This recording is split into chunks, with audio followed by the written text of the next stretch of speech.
Le nouveau Premier ministre, en place depuis seulement quelques semaines, ne peut pas avoir pour reproche de manquer d'humour. Alors qu'il a fait face ce mardi 30 janvier à l'ensemble des députés de l'Assemblée nationale pour présenter sa déclaration de politique générale, Gabriel Attal s'est beaucoup fait remarquer pour ses mesures concrètes et ses petites phrases très punchy balancées au cours de son discours.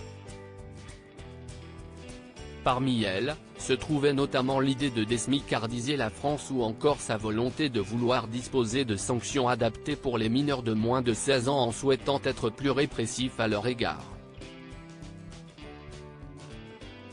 Une décision politique qu'il a résumée avec une phrase choc: dès le plus jeune âge, il faut en revenir à un principe clair, tu casses, tu répares, tu salisses, tu nettoies, tu défies l'autorité, on t'apprend à la respecter.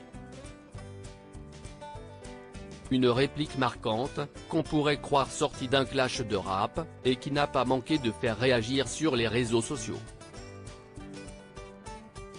Ce mercredi 31 janvier, la célèbre humoriste Florence Foresti s'est amusée avec l'extrait audio de ce discours. Vêtue d'un accoutrement simili-urbain, elle a rejoué en playback cette déclaration de Gabriel Attal, en compagnie de son chien, Albert, qui n'a pas eu l'air de comprendre exactement ce qui se déroulait autour de lui.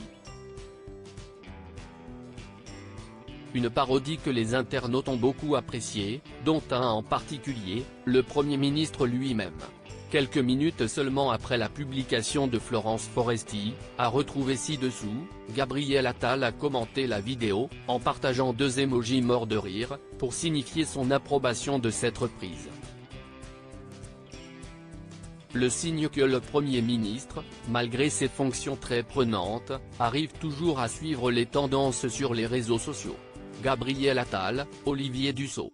Ces politiques ont parlé de leur homosexualité. Gabriel Attal, fortement mobilisé, le Premier ministre s'est resté calme. Cette petite légèreté de Florence Foresti a sûrement dû reposer l'espace d'un instant Gabriel Attal, qui, depuis sa prise de poste, n'a pas vraiment eu le temps de souffler.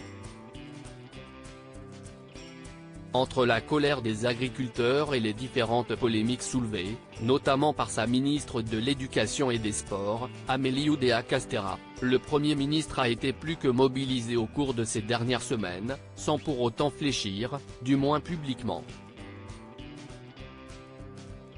Un sang-froid qui semble à toute épreuve, mais qui peut aussi faire craindre une colère monstre si celle-ci éclate à l'avenir.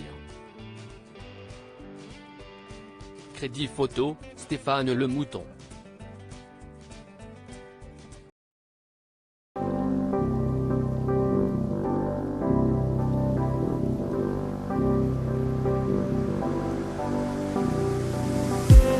I just need